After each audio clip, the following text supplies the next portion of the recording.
anak ibu. Mas, itu ibu Mas Rizal? Lama sekali kita tidak bertemu, Nak. Sudah 12 tahun ya. Sedih banget ya, baru sekarang kita dipertemukan. Oh iya, ini istrimu ya? Siapa namanya? Bu, Rizal salah apa?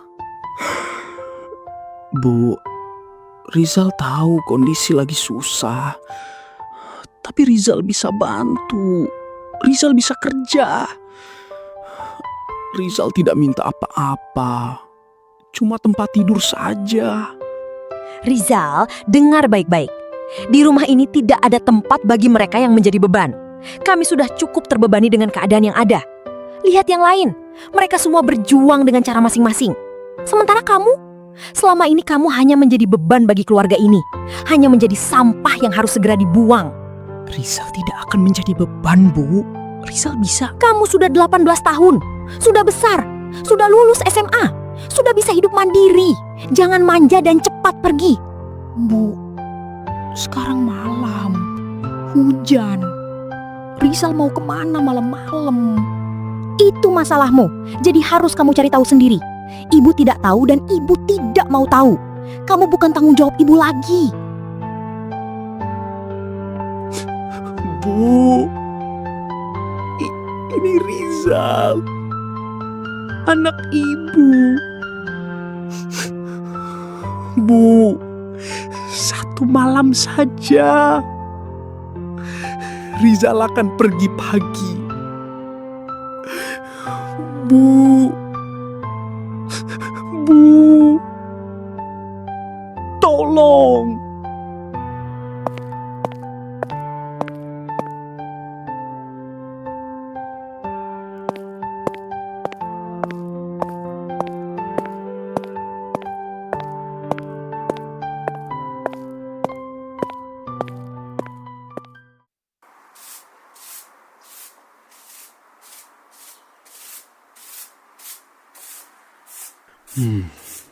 Nak Rizal, sudah 3 minggu kamu di sini. Iya, Pak Ustadz. Kalau kehadiran saya ini mengganggu, saya bisa pergi. Siapa yang bilang mengganggu? Masjid ini paling bersih dalam sejarahnya sejak kamu datang. Lantainya sampai mengkilat. Anak-anak pengajian saja tidak berani meludah sembarangan. Kamu tidak cerita ke siapa-siapa, juga tidak minta-minta. Kamu hanya bekerja. Saya suka itu. Saya tidak punya apa-apa untuk diceritakan, Pak. Yang ada ya hanya hari ini. Manusia yang sadar bahwa mereka hanya memiliki hari ini biasanya adalah orang-orang yang paling kuat. Sebab mereka tahu kemarin telah usai dan esok belum tentu ada. Itulah mengapa mereka mengisi hari ini dengan sebaik-baiknya. Termasuk dalam beribadah, mereka melakukannya dengan sepenuh hati, seakan-akan hari ini adalah hari terakhir mereka di dunia. Ada yang bisa Bapak bantu? Bapak sudah banyak bantu saya. Tempat tidur, makan, dan tempat yang tenang untuk saya. Itu memang hak setiap manusia, bukan bantuan, Nak. Pak Ustadz, kalau seseorang dibuang oleh keluarganya sendiri, itu salah siapa? Bukan pertanyaan yang tepat, Nak.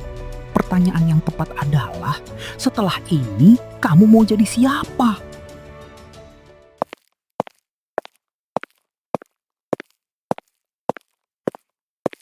Permisi, Mas. Mas kerja di sini. Iya, Mbak. Sebagai apa? Marbot? Kalau itu nama kerjaannya, maka iya, Mbak. Masih sekolah, Mas? Saya baru lulus SMA, Mbak. Tidak lanjut kuliah, Mas? Tidak, Mbak. Kenapa, Mas? Saya tidak punya biaya untuk melanjutkan. Kalau begitu, Mas mau kerjaan nggak? Ini saya sudah kerja. Kerja yang dibayar dengan uang, Mas. Memang Mbak ini siapa ya? Perkenalkan, Saya Rani. Saya buka usaha kecil-kecilan. Butuh orang yang mau kerja keras dan tidak banyak tuntutan. Dan Mas punya dua-duanya. Kerja sebagai apa, Mbak? Sekarang bantu admin, packing, antar barang. Nanti kita lihat kemampuannya. Kalau memang kinerja Mas bagus, karir Mas nanti bisa naik. Untuk gajinya berapa, Mbak? Untuk di awal 2 juta Mas.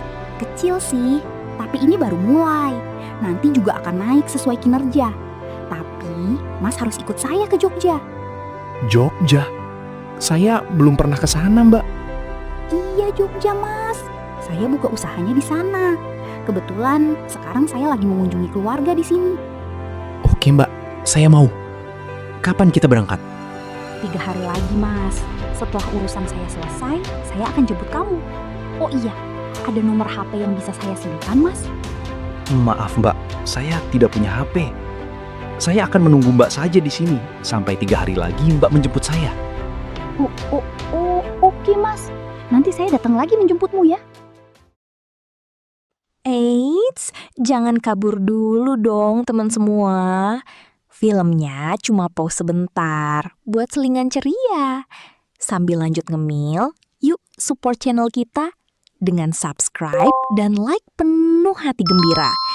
Tenang aja, dukungannya gratis tanpa biaya. Tapi bikin kami makin semangat berkarya ceria. Abis ini filmnya lanjut dan makin seru ceritanya. Jadi jangan kemana-mana ya, tetap bersama kita.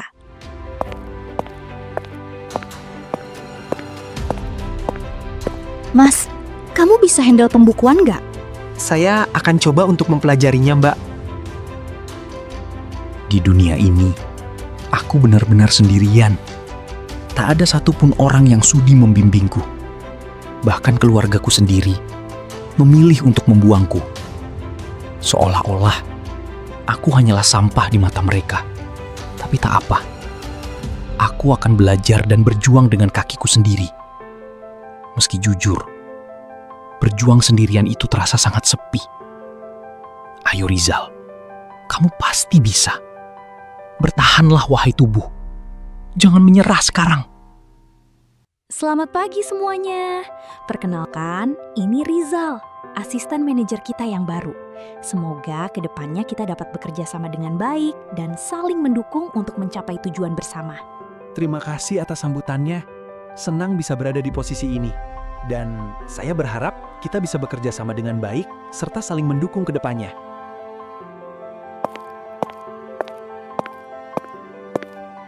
Mas, sudah terima slip gajimu bulan ini. Ada perubahan loh. Selamat ya Mas. Kamu sekarang seorang manajer. Ingat tidak Mas? Dulu, 10 tahun lalu, Mas bergabung dengan perusahaanku saat masih merintis. Masih kecil. Mas hanya digaji 2 juta sebulan. Memang untuk hidup di Jogja itu cukup. Tapi sekarang, gaji Mas sudah di angka 20 juta. Ini merupakan bukti kerja kerasmu Mas selama ini. Sekarang hidup Mas bukan soal perjuangan lagi, tapi tentang menikmati hidup. Segera cari pasangan, Gih. Sudah waktunya Mas menikah. Hehehe. Nanti dulu lah Mbak.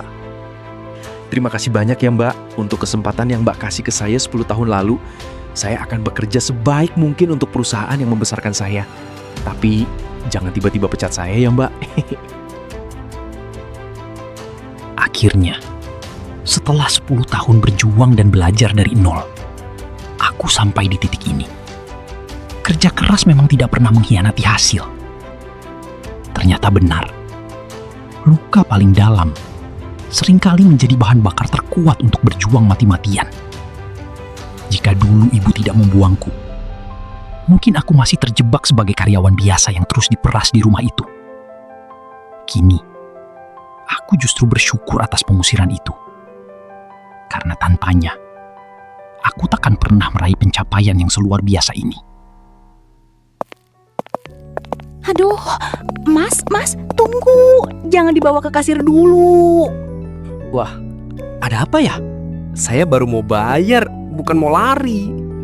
Maaf Mas, tapi buku itu nyawa saya bulan ini. Saya udah cari ke 5 toko buku dan cuma Mas yang saya lihat pegang buku itu sekarang. Boleh kita negosiasi? Negosiasi? Menarik. Tapi jujur, buku ini juga senjata saya buat rapat penting minggu depan. Isinya langka, susah dicari. Mas, denger dulu.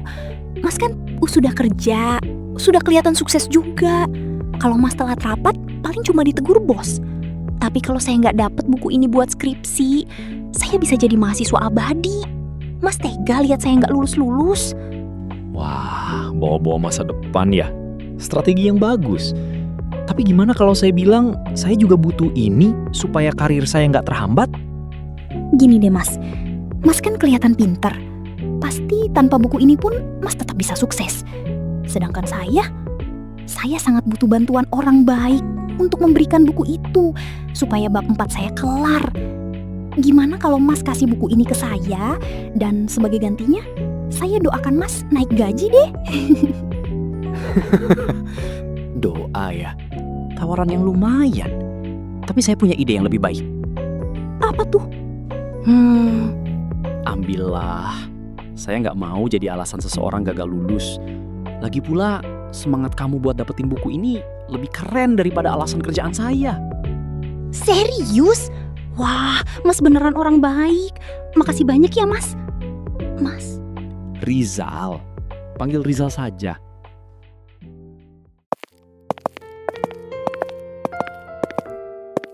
Nadia, tunggu sebentar. Iya, Mas. Sebenarnya saya masih butuh beberapa poin dari buku itu untuk referensi saya. Kalau kamu nggak keberatan, boleh saya minta kontak kamu? Mungkin minggu depan, kalau kamu sudah selesai baca bab yang kamu butuhkan, saya bisa tanya-tanya sedikit soal isinya. Lewat pesan singkat saja juga nggak apa-apa. Oh, tentu, Mas. Itu ide bagus. Malah saya yang senang kalau bisa bantu Mas balik. Sebentar ya. Sudah saya simpan ya, Mas Rizal. Terima kasih, Nadia. Sampai ketemu lagi ya. Mungkin di sesi diskusi buku nanti. Boleh, Mas. Sampai ketemu lagi ya, Mas Rizal. Nak Rizal, Bapak ingin tanya satu hal. Sebelum saya memberi kamu restu untuk menikahi Nadia, anak saya. Silahkan, Pak. Akan saya coba menjawabnya sebaik mungkin. Kamu ingin menikah dengan Nadia karena apa? Jujur, Pak. Selama ini, saya hidup hanya untuk menyelesaikan hari ini. Bagi saya, masa depan hanyalah pengulangan dari rasa lelah yang sama. Saya tidak pernah merasa bahwa hari esok adalah sesuatu yang layak untuk ditunggu. Sampai saya bertemu dengan anak Bapak, Nadia. Bersamanya, hari esok bukan lagi sebuah beban yang harus saya pikul, melainkan sebuah hadiah yang ingin segera saya buka. Dia adalah alasan kenapa saya ingin tetap hidup dan berjuang sampai nafas ini tidak lagi berhembus. Saya ingin menikahi Nadia karena hanya dia yang membuat hidup saya terasa berharga untuk diperjuangkan. Kamu tidak sedang mencari istri, Rizal. Kamu sedang mencari alasan untuk tetap melangkah. Dan jika Nadia adalah alasan itu, maka jagalah dia seolah kamu menjaga nyawamu sendiri. Selama ini, Bapak sudah menjaganya dengan seluruh hidup Bapak. Sekarang izinkan saya melanjutkannya dengan seluruh sisa hidup saya. Itu janji saya, Pak. Simpan janjimu di dalam hati, dan biarkan sisa umurmu yang membuktikannya. Jaga dia baik-baik, Nak.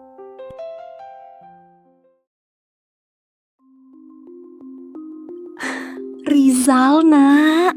Ibu kangen sekali. 12 tahun, Nak. Ibu senang sekali akhirnya bisa ketemu. Selamat Lebaran, Bu. Maaf lahir batin. Wah, bagus sekali rumahnya Rizal. Masya Allah. Ini berapa lantai? 2 ya? Iya. 2, Om. Maaf lahir batin ya, Om. Luasnya berapa ya? Cukup luas, Om. Ya udah, kami masuk dulu ya, Zal. Panas nih. Silakan.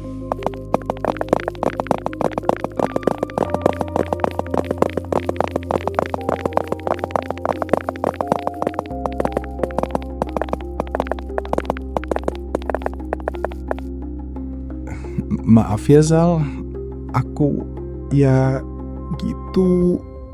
Kamu tahu ibu bagaimana? Mas Firman tahu tidak siapa yang bayarin 3 mobil itu? Karena mereka masih belum juga pergi. Mas, ini Iya, Nadia. Ini aku bilang dulu. Dan sekarang sudah terjadi. Rizal, anak ibu, perjalanannya jauh sekali. Kamu ngapain sih jauh-jauh tinggal di sini? Capek banget, ibu. Kamar di rumahmu ini ada berapa? Jangan bilang cuma 3. Ada 4 kamar tidur, Bu. 3 kamar tamu dan 1 kamar saya dan Nadia. 4 kamar untuk 20 orang. Kamu ini bagaimana sih, Zal? 6 pasang suami istri, 4 remaja, 3 anak-anak dan nenekmu itu total 20. Kamu pikir mereka harus tidur di lantai setelah perjalanan panjang ini? Ibu ini datang mendadak tanpa memberi kabar, Bu. Saya belum sempat menyiapkan apa-apa. Sudah, tidak usah banyak alasan. Ibu tidak mau dengar. Pokoknya 4 kamar itu harus cukup. Begini saja, 3 kamar tamu itu untuk 3 pasang suami istri. Om Wahyu dan Tante Lia di kamar 1, Om Chandra dan Tante Dewi di kamar 2, dan Om Eko dan Tante Fitri di kamar 3, karena mereka yang paling tua. Selanjutnya, kamarmu untuk ibu dan nenek. Tapi Bu, kamar itu kan kamar kami. Nenek itu sudah tua, Rizal. Butuh istirahat yang nyaman. Dan ibu juga butuh privasi. Kamu dan istrimu kan masih muda. Bisa tidur di mana saja.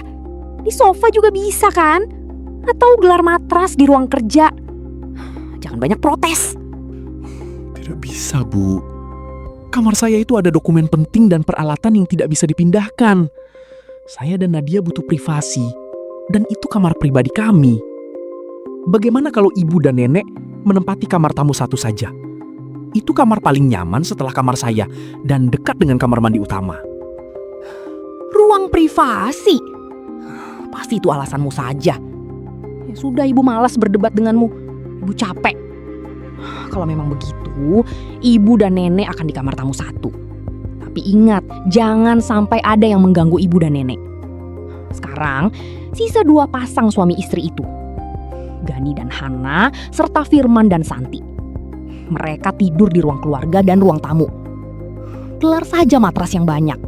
Jangan pelit-pelit matras. Kamu kan punya banyak matras cadangan kan? Kalau nggak ada segera beli, kan kamu sudah kaya sekarang. Iya, Bu. Nanti saya usahakan. Bagus. Lalu, anak-anak dan remaja itu. Jangan sampai mereka mengganggu orang dewasa. 4 remaja itu. Rina, Andi, Sari, dan Dito suruh tidur di ruang santai. Gelar saja matras di sana. Dan 3 anak-anak, Fajar, Maya, dan Rio, mereka bisa tidur di mana saja yang tidak mengganggu. Mungkin di sudut ruang keluarga bersama orang tua mereka, atau di ruang santai bersama remaja. Yang penting jangan sampai rewel dan membuat ibu pusing. Siap, Bu. Akan saya atur semua seperti yang ibu mau. Bagus. Memang kamu ini harus selalu mendengarkan ibu. Sekarang ibu mau istirahat. Jangan ada yang berisik. Dan siapkan teh hangat untuk ibu dan nenek ya. Jangan lupa camilannya yang enak-enak. Dan juga segera siapkan makanannya. Iya, Bu.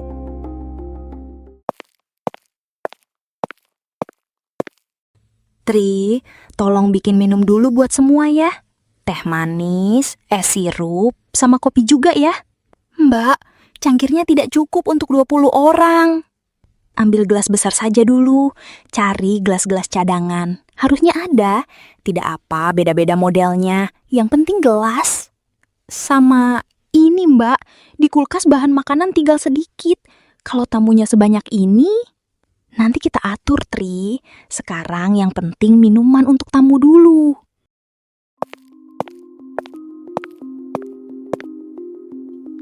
Oh iya, Rizal, ongkos travel kami dari Jakarta segera dibayar. Mereka masih menunggu di depan. Ibu kira kamu peka dan segera membayar saat melihat mobil travel itu tidak kunjung pergi.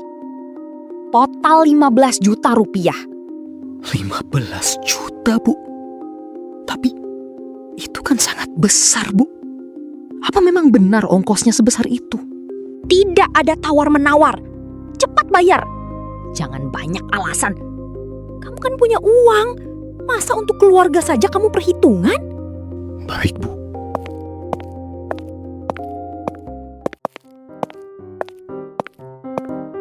Nadia, kok kamu masak nasinya sedikit? Segitu mana cukup untuk kami. Jangan pelit-pelit gitu baru nasi belum yang lain. Nanti tambah lagi ya Tante. Ini baru setengah porsi pertama. Tante, ada es krim tidak? Nanti ya, Dek. Aku mau sekarang, Tante. Aku mau jajan. Bagi uang dong, Tante. Nadia, karpetnya ini belinya di mana? Kok warnanya begini? Beli online, Tante. Seharusnya itu yang warna merah. Merah itu meriah. Warna ini terlalu pucat. Iya ya, Tante. Nanti kami pertimbangkan.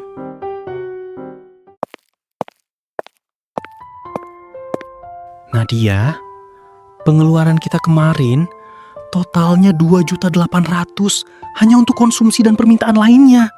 Jika ditambah dengan 15 juta untuk travel yang mereka gunakan, total 17.200.000. Ini di luar dugaan. Aku tidak tahu harus bagaimana lagi.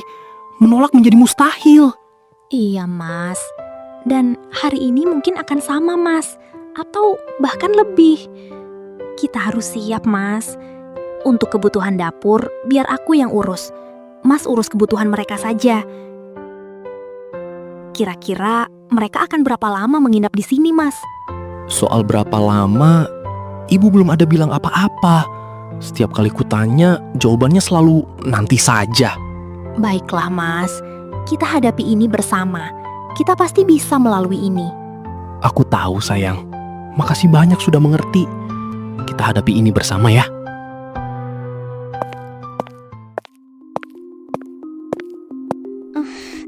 Rizal, ibu mau minta sesuatu. Ini penting sekali, Nak. Kamu kan anak ibu, sudah seharusnya kamu bantu. Iya, Bu. Ada apa? Apa yang bisa Rizal bantu? Begini, Nak. Untuk ongkos pulangnya, ibu sudah pesan 3 mobil travel lagi. Totalnya 30 juta. Kamu yang bayar ya, Nak. Cuma segitu saja, pasti bisa kan? 30 juta, Bu. Itu mahal sekali, Bu. Ongkos perginya kan hanya 15 juta. Kenapa pulangnya jadi 2 kali lipat? Ini sudah berlebihan, Bu.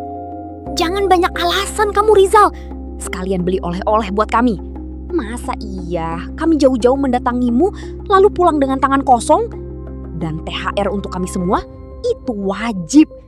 Kamu kan selama ini hidup enak-enak saja jadi orang kaya. Tidak pernah memikirkan kami di Jakarta yang hidup dengan susah payah. Uangmu itu banyak. Jangan pelit-pelit. Apa gunanya punya anak sukses kalau tidak bisa membahagiakan orang tua dan adik-adiknya? Ibu tidak mau tahu. Pokoknya 30 juta serahkan sekarang. Baik, Bu. Akan Rizal siapkan uangnya.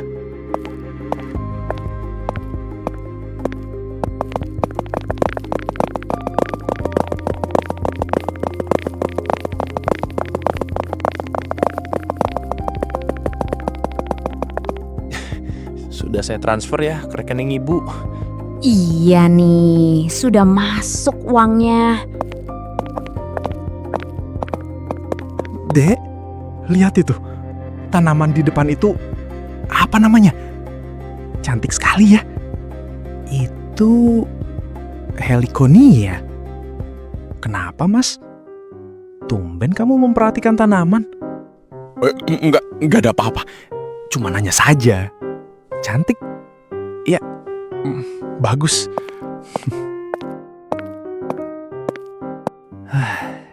Akhirnya mereka pulang juga.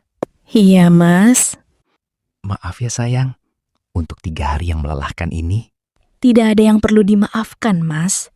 Kamu tidak salah apa-apa. Halo Bu, ada apa? Ada kendala di jalan? Tidak ada, Nak. Perjalanan kami lancar. Oh iya, Nak. Ibu mau kasih tahu. Ibu meninggalkan Basri di sana ya. Tolong dirawat dengan baik ya. Apa Bu? Apa maksudnya? Basri ada di kamar tamu 1 ya. Pintunya ibu kunci dari luar. Lalu kuncinya sudah ibu tinggalkan menggantung di pintu. Basri itu sudah tua, Nak. Sakitnya makin parah. Jadi perlu dirawat. Bu, ini tidak bisa. Kenapa Ibu melakukan ini? Rizal, kamu mampu dan kamu kaya raya. Kamu punya rumah besar, punya uang, punya ART. Ibu dan keluarga di Jakarta sudah tidak mampu. Kamu lebih bisa merawat Mbah Sri. Ini yang terbaik buat Mbah Sri. Bu, ini keputusan sepihak. Ibu tidak bilang. Sudah, kamu harus rawat Mbah Sri. Kami sudah jauh untuk putar balik. Dan kami juga tidak mau kembali menjemput Mbah Sri.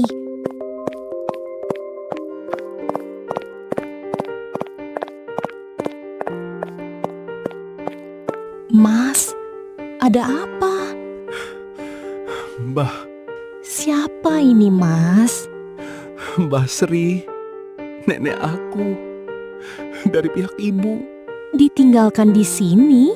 Iya, seperti aku 12 tahun lalu. Ketika dianggap menjadi beban, maka akan dibuang oleh mereka. Mas, Maaf Nadia, ini bukan rencanaku. aku tahu. Biar Mbah Sri istirahat dulu. Kita batalkan ke rumah bapak ibu hari ini. Aku telepon mereka. Aku jelaskan.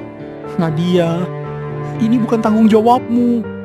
Mas Rizal, beliau 78 tahun. Dibuang oleh anaknya sendiri. Mau kamu apain? Dibuang balik? Melakukan hal yang sama seperti yang mereka lakukan? Kita rawat beliau bersama. Itu saja. Baiklah, kita coba ya.